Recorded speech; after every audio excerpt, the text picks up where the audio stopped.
नमस्कार साथीहरू। आज म फेरि जातीय उत्पीडनको विषयलाई कसरी समाधान गर्न सकिन्छ र यसका बारेमा विभिन्न अवधारणाहरू जसरी सडकमा आइरहेका छन्, जसरी यो एउटा राष्ट्रिय बहसको विषय बनेको छ, यस विषयमा आफ्ना केही धारणाहरू राख्न चाहिरहेको छु। नमस्ते, स्वीकार्नुहोस्। त साथीहरू, हामी आज जातीयता जुन एउटा नेपालको राजनैतिक परिदृश्यमा र अहिलेको राजनीतिक एउटा परिघटनामा सतहमा उठेको नारा बनिरहेको छ। विशेषतः गत रुकुम घटनापछि, चौरजहारी घटनापछि अब यो जातीय उत्पीडन समाजमा जुन ढङ्गले गाढा रूपमा यसको चाहिँ प्रभाव रहेको छ, यसलाई निस्तेज गर्नको लागि अब कसरी जानुपर्छ भन्ने विषयमा हामीले सोच्न जरुरी छ। हामी आफ्नो सडकबाट आफ्ना कुराहरू, आफ्ना भनाइहरू, आफ्ना धारणाहरू राखिरहेका छौँ र यसलाई सम्बन्धित ठाउँमा खबरदारी गर्ने, सतर्कता अपनाउने कुराहरू आफ्नो ठाउँमा छँदैछ। तर पनि यसको मूल जड विशेषतः जातीय उत्पीडन र जातीय भाव र जातिवादी सोचको मूल जड के हो र यसको समाधानहरू के हुन सक्छन् भन्ने विषयमा हामीले सही ढङ्गले विश्लेषण गर्न सकेनौँ र यसको निष्कर्षको के वे आउट हुन सक्छ, निष्कर्षको बाटो के हुन सक्छ भन्ने विषयमा हामीले समीक्षा गर्न सकेनौँ भने हामी फेरि पनि हाम्रो आन्दोलन अहिले जुन उभार उठिरहेको छ, यो आन्दोलन एक ठाउँमा गएर सेटल डाउन हुने र सेटब्याक खाने सम्भावना पनि उत्तिकै टर्का रूपमा भोलि उठ्न सक्छ। त कुनै पनि आन्दोलन दुई प्रकारका हुन्छन्। एउटा हामी सडकमा, नितान्त सडकमा बसेर राज्यसँग माग गर्ने र सडकबाट चलाइने आन्दोलन भयो, र अर्को आन्दोलन एउटा बौद्धिक आन्दोलन, एउटा कानुन सङ्गत, नियम सङ्गत गरिने आन्दोलन हुन्छ। नेपालको परिप्रेक्ष्यमा हामी अहिले सडकमा छौँ। सडकमा छँदै गर्दा जे जति आन्दोलनले उपलब्धि हासिल गर्दैछ, जे जति मान्छेहरू एउटा आक्रोश, एउटा पीडालाई सडकमा निकालिरहनु भएको छ, यसको समाधानको लागि फेरि पनि हामीले एउटा न्यायसङ्गत बौद्धिक लडाइँ लड्न जरुरी छ। त एउटा यसका सर्वप्रथम नेपालको परिप्रेक्ष्यमा जातीय विभेदका कारण, जातिवादी राज्य सत्ताका कारण र त्यही राज्य सत्तालाई टिकाउनको लागि प्रयोग गरिएको हत्खण्डाको रूपमा, परम्परागत रूपमा सदियौँदेखि चलिआएको परम्परा जसको जड हामीले मान्दै आएको हिन्दू धर्मसँग जोडिएको छ, त्यो धर्म, त्यो मान्यता जसले समाजलाई वर्गमा र वर्णमा विभाजन गरेर मान्छेको वर्ग र वर्णमा छुट्याएर, जसरी वर्मा, क्षेत्री, वैश्य, शूद्र भन्दै शूद्रलाई खुट्टबाट जन्मेको भन्ने एउटा अपमानजनक एउटा धारणा रहिआएको छ र उनीहरूले गर्ने काम, पेसालाई पनि जुन ढङ्गले अपमान र घृणा गरिएको छ, र यस अपमान र घृणाको कारण आज पर्यन्त पनि यस वर्ग, यो समाज र यो जातिलाई हेर्ने सामाजिक दृष्टिकोण अझै पनि नकारात्मक रहेको छ, जसको कारण यो वर्गहीनता बोधको एउटा अवस्थामा रहेको छँदैछ। साथसाथै यसले सामाजिक रूपमा पनि ठुलो समस्या र ठुलो एउटा अप्ठ्यारो स्थिति सिर्जना गरेको छ। आजको 21औं शताब्दीको अवस्थामा कुनै पनि देश विकासको लागि सर्वप्रथम देशका जनताहरू भावनात्मक रूपमा युनाइटेड हुन जरुरी छ र उनीहरूमा भएको सिप, कला, क्षमता, योग्यता र उनीहरूसँग साथमा रहेको विभिन्न प्रतिभाहरूलाई एक साथमा जोडेर मात्रै त्यो देशको विकासको परिकल्पना गर्न सकिन्छ। तर नेपालको परिप्रेक्ष्यमा हामीले मान्दै आएको परम्परागत धारणाका कारण समाज विभक्त छ, हामी युनाइटेड हुन सकिरहेका छैनौँ, हामी एलायन्स हुन सकिरहेका छैनौँ र कुनै पनि मुद्दामा कुनै पनि भावनामा चाहे देश विकास समृद्धिकै कुरा किन नहोस् यस मानेमा हामी भावनात्मक रूपमा जोड्न सकिरहेका छैनौँ। हामीसँगको कला क्षमता योग्यतालाई एकै ठाउँमा जोडेर काम गर्न सकिरहेका छैनौँ। अहिले पनि हामी चाहेर पनि एउटै भान्सामा बसेर खान सक्ने वातावरण बनिरहेको छैन। हामी पारिवारिक सम्बन्धहरू कायम गर्न सकिरहेका छैनौँ, जसको कारण अहिले पनि हाम्रो देश जुन ढङ्गले एउटा विकासको गोरेटोतिर अगाडि बढ्नुपर्ने हो त्यो ढङ्गले बढ्न सकिरहेका छैनौँ। यसको मुख्य तगारो यदि विश्लेषण गर्ने हो भने यो जातीयता र श्रमको आधारमा जातलाई जुन ढङ्गले विभाजन गरियो, यस श्रम विभाजनको आधारमा रहेको जातीय प्रथाले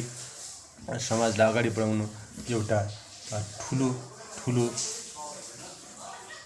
तगारोको रूपमा उभिएको कुरा स्पष्ट छ। अब यो तगारो फ्याँक्ने खालि कसको दायित्व भन्ने कुरा आउँछ। यो सम्पूर्ण समाजका न्यायप्रेमी, जागरुक, समृद्धिप्रेमी र समाजलाई अग्रगतितिर लैजान चाहने सम्पूर्ण मानव सम्प्रदायको दायित्व हो जस्तो लाग्छ। यो कुनै वर्ग, समाज या समुदायको हुनै सक्दैन। कुनै कालखण्डमा एकाध व्यक्तिले तत्कालीन परिवेशमा आफ्नो राज्य सत्ता चलाउनुको लागि जुन व्यवस्था, जुन एउटा धारणा अवधारणा ल्याइयो, त्यसैलाई आजपर्यन्त पनि आजको परिवेशमा पनि लागू गराउन खोज्नु र त्यसैको आधारमा समाज परम्परा चल्नु यो दुःखद र निन्दनीय चिज हो जस्तो लाग्दछ। अब यसलाई हामीले परिवर्तन गर्नु जरुरी छ। एकातिर हामीले हाम्रो परम्परागत धारणा अवधारणा र यसलाई टिकाइराखेको धर्ममा परिमार्जन गर्न जरुरी छ र योसँग सम्बन्धित जति पनि धार्मिक अनुष्ठानहरू छन्, धार्मिक मान्यताहरू छन् र यो धर्मलाई विश्लेषण गर्दै आउनुभएका र हिन्दू धर्मका आफूलाई सबभन्दा बढी जिम्मेवार ठान्ने व्यक्तिहरूबाट यसमा पुनरावलोकन र पुनर्विचार हुन जरुरी छ र उहाँहरूसँग बसेर हाम्रो धारणा र अवधारणामा समय सापेक्ष परिमार्जन गर्न जरुरी देखिन्छ भने अर्कोतिर हामीसँग रहेको जुन कानुन छ त्यो कानुनलाई समय सापेक्ष र आजको बदलिँदो परिस्थिति अनुसार पीडक वर्गले न्याय पाउने ढङ्गले कानुनमा सुधार हुन जरुरी छ। नेपालको संविधान 2068कै जुन परिप्रेक्ष्यमा कुरा गर्दा पनि यसमा भएका कानुनहरू जति पनि हामीले व्यवस्थापन गर्न सक्यौँ, ती व्यवस्थित गरेका कानुनहरू व्यवहार्यता लागू गर्ने सवालमा थुप्रै अडचनहरू आएको हामीलाई अनुभव प्रष्ट छ भने अर्कोतिर यसको प्रस्तावनामै के लिएको छ भने परम्परागत रूपमा रहेका संस्कार र मान्यताहरूलाई अप्ठ्यारो नपर्ने गरी भन्ने विषयमा हाम्रो अहिले ध्यान आकर्षण भएको छ। हाम्रो परम्परागत मान्यता, धारणा र अवधारणा भनेकै थुप्रै अरू पनि हुन सक्छन्, तर एउटा अवधारणा भनेको जातीय भावना र समाज व्यवस्था पनि एउटा हाम्रो संस्कार हो। यो संस्कारलाई हामी परिवर्तन गर्न सक्दैनौँ भन्ने यसले दोहोरो अर्थ राख्ने हुँदा अब हाम्रो संविधानको प्रस्तावनाबाट नै यो चिजलाई हटाउन जरुरी छ भने अर्कोतिर कानुन जति पनि संविधानमा उल्लेख भएको छ यसलाई व्यवहार्यता लागू गर्नको लागि अहिले सबभन्दा बढी अडचनको रूपमा स्थापना भएको यसको कानुन ऐनको विकास नहुनाले पनि अहिले पनि हामीले 2020को संविधानले व्यवस्था गरेको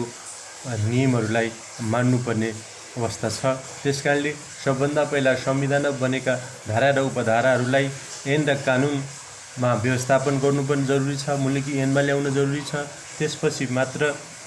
यसको सही अर्थमा लागू हुन सकिन्छ। कहीँ न कहीँ हामी 2072 साल 68 साल पछि जुन ढङ्गले द्रुत गतिमा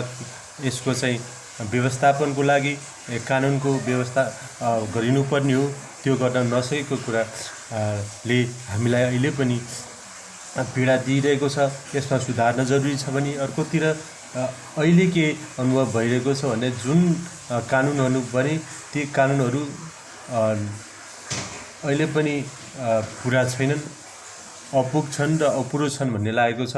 र जुन ढङ्गले जातीयतालाई टिकाइराख्ने समुदाय र जसले जात प्रथालाई आधार मानेर संस्कारलाई टेकेर चलिरहेका छन् र त्यो पीडक वर्ग समुदाय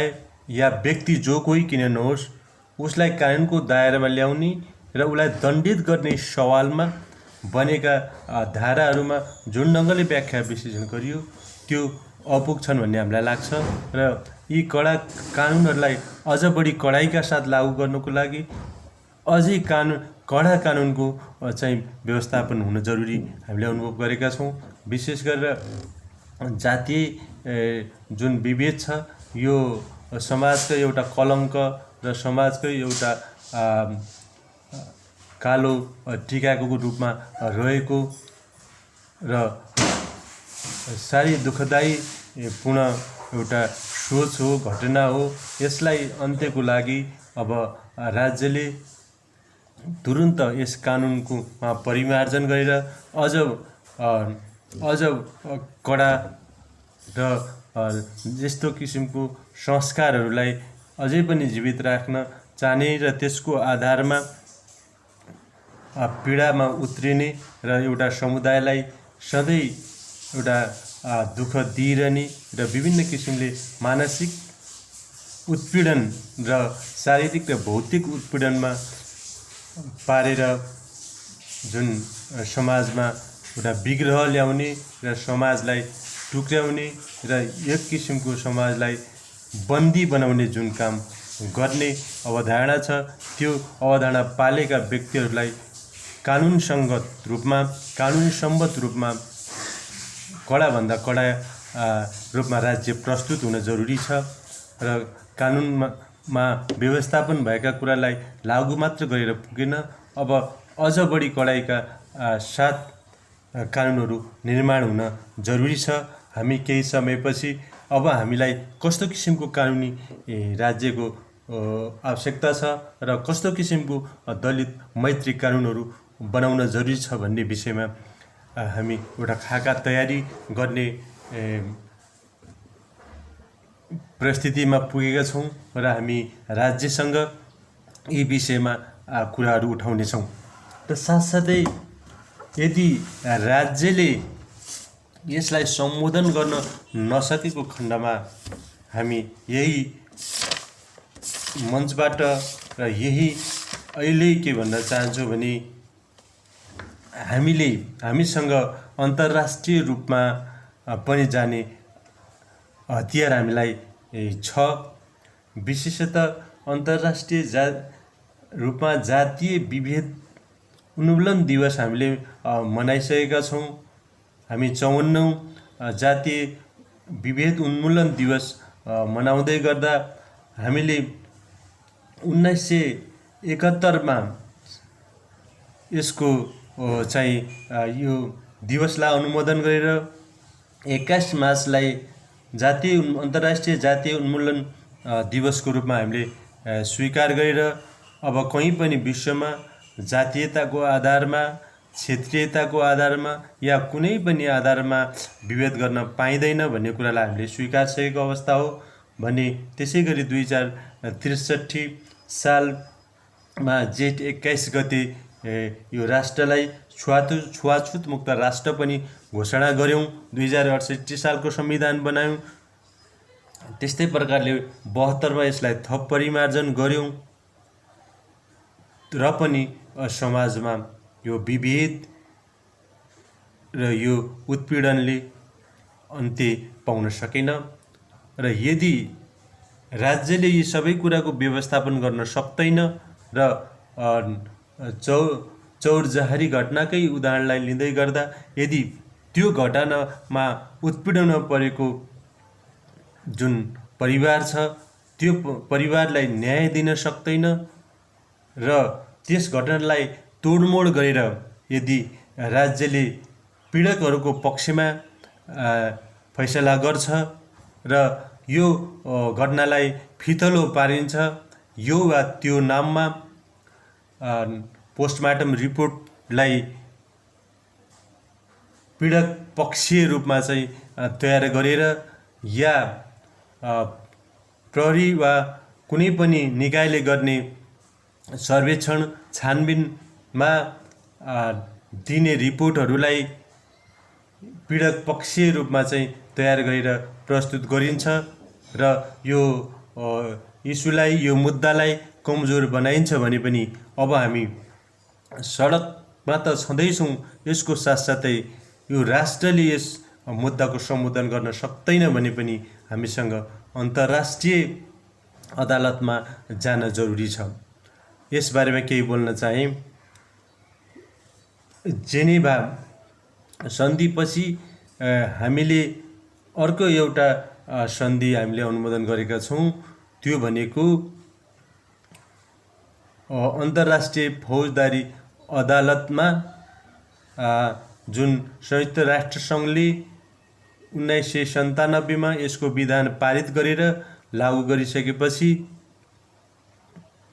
जुन नेदरल्यान्डको हेगमा रहेको यसको संस्था, त्यसको मुख्य कार्यालय छ र अहिले पनि यो जुन संयुक्त राष्ट्रसङ्घकै मातहतमा र यसकै निकटमा रहेर यो संस्था चलिरहेको छ र यसले विशेष गरेर मानवता विरुद्ध, जातीयता विरुद्धका अपराधहरू र जातका कारण लैङ्गिक हिंसाका घटनाहरू र जातका कारण गरिने यातना, हत्या, यौन हिंसा जस्ता कानुनहरूलाई फौजदारी कानुनको रूपमा फौजदारी अदालतले मुद्दा लिने र त्यसले नै यसको चाहिँ मुद्दा लडेर पीडक पक्षलाई न्यायको कठघरामा उभ्याउने र पीडित पक्षलाई राहतको व्यवस्था र न्यायको एउटा प्रत्याभूति गराउने काम गरेको छ। यदि यो चौरजहारी घटनाका पीडित नवराज विक र उनीसँग पीडामा परेको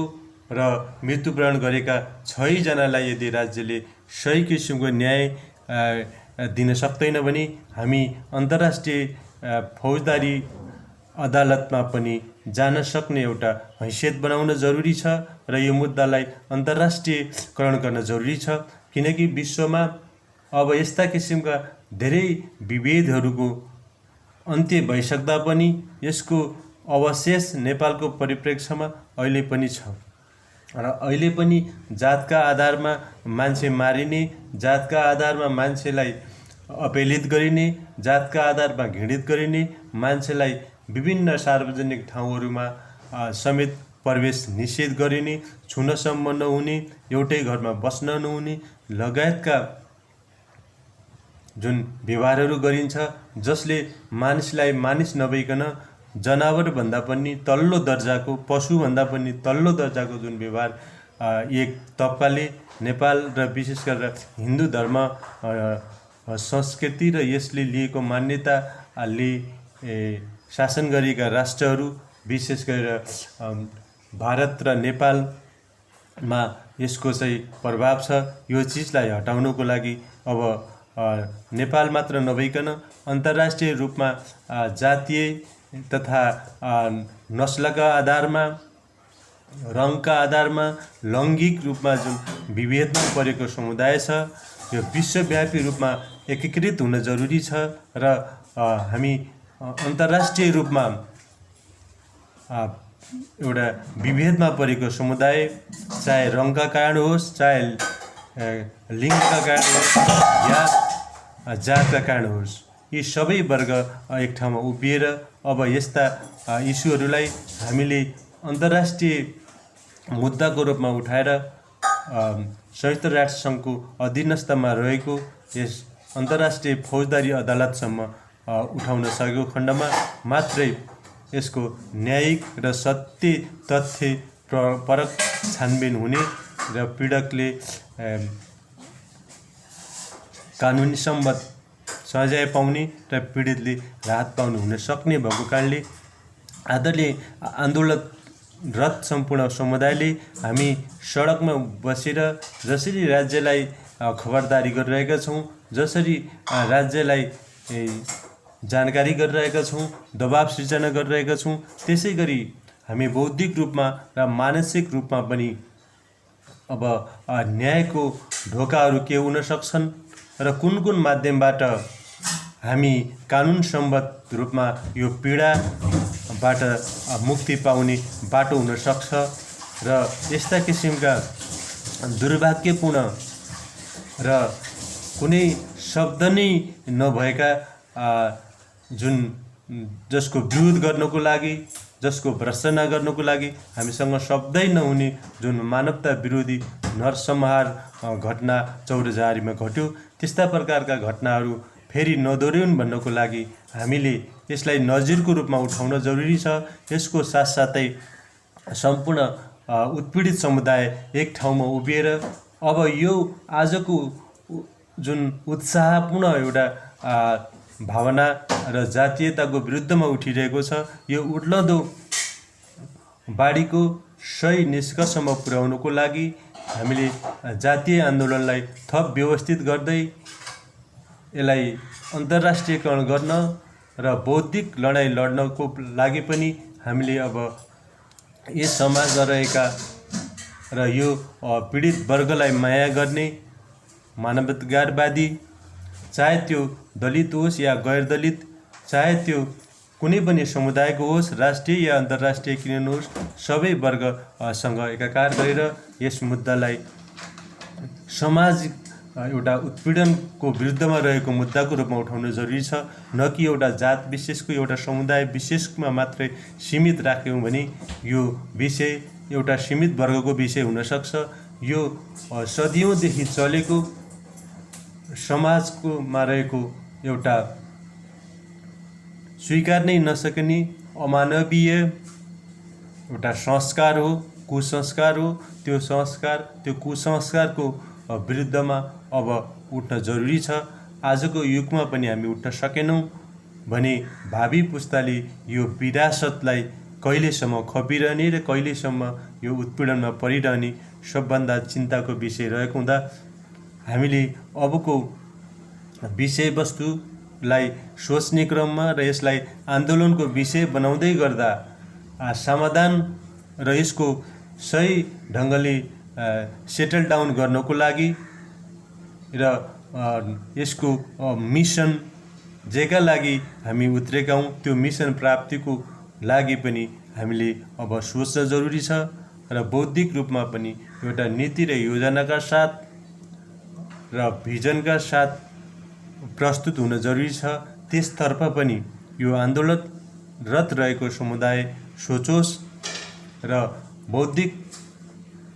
कसरत पनि गरियोस् र बौद्धिक लडाइँ पनि लड्नको लागि हामीले एउटा सङ्घर्षको मैदान मात्र नभइकन, आन्दोलनको मैदान मात्र नभइकन अब कापी कलम समातेर बस्न पनि जरुरी छ। र विशेष गरेर जातीय उत्पीडनको सवालमा जसरी अहिले राज्य सत्तामा पुगेका मान्छे, विभिन्न पार्टीको निर्णायक तहमा बसेको तबका चुपचाप बसिरहेको छ, मौन साधेर बसिरहेको छ, यो साह्रै निन्दनीय र दुर्भाग्यपूर्ण छ। अब राज्य सत्ताको नजिक रहेका राजनीतिक पार्टीहरूको उच्चतम पदमा रहेका व्यक्तिहरू पनि अब त्यो मौनतालाई अन्त्य गरेर हामी कुन पार्टी, कुन राजनीतिक धारणासँग गाइडेड छौँ भन्नुभन्दा पनि हामी सर्वप्रथम यो मानवीय समाजलाई मानव हुनबाट अलग राखेको र यो समाजमा दुत्कारमा परेको हामी समुदाय वर्गको मुक्तिको विषयलाई पहिलो एजेन्डा बनाएर जान जरुरी छ। त्यसका लागि उहाँहरूले पनि पार्टीले दिएको झोला र झन्डालाई छोडेर अब जातीय मुक्तिको आन्दोलनको झन्डा बोकेर, झोला बोकेर आउन जरुरी छ। जबसम्म तपाईँ हामी सबै यो भावनाबाट प्रेरित भएर सडकमा आउन सक्दैनौँ या बौद्धिक रूपमा आन्दोलन तयार गर्न सक्दैनौँ, तबसम्म हामी जति नै समय पार गरे पनि, जुनै ओहदामा पुगेको भए पनि त्यो क्षणिक हुने छ। जब तपाईँ त्यो पद वा त्यो स्थानबाट तर ओर्लिनुहुनेछ। तपाईँको हैसियत फेरि सम्पूर्ण अन्य दलित सरह नै हुने ग्यारेन्टी छ, निश्चित प्राय छ। त्यस कारणले त्यो हुनबाट बचाउनको लागि र युग युगसम्म हामी जातीय उत्पीडनबाट पाएको जुन दुःख तकलिफ, अपहेलना, दुत्कार, घृणा छ, त्योबाट अन्त्य हुनको लागि, अन्त्य गर्नको लागि र यो विरासतलाई पुस्तौँ पुस्ता जानबाट जोगाउनको लागि अब तपाईँ हामी सोच्न जरुरी छ र प्रश्न छ। अब परिवर्तनको सुरुवातको लागि अब हामी पहल गर्ने कि नगर्ने? हामी 70 वर्ष लगभग अरूका लागि लड्यौँ, अरू वर्गलाई सत्तामा पुर्याउनको लागि हामी शहादत भयौँ। अब आफ्ना लागि पनि एकपल्ट लड्ने हो कि र आफ्नो वर्ग समुदायको मुक्तिको लागि अब अर्को लडाइँ लड्नेको लागि हामी तयार हुने कि नहुने, यो मुख्य प्रश्न हो। त्यसैले अन्त्यमा फेरि पनि दोहोऱ्याउन चाहन्छु, हिजो अरूका लागि लड्यौँ, अरूका लागि मर्यौँ, अब आफ्ना लागि पनि लडौँ र आफ्ना लागि पनि मर्न तयारी हौँ। हस्त, धन्यवाद। Thank you.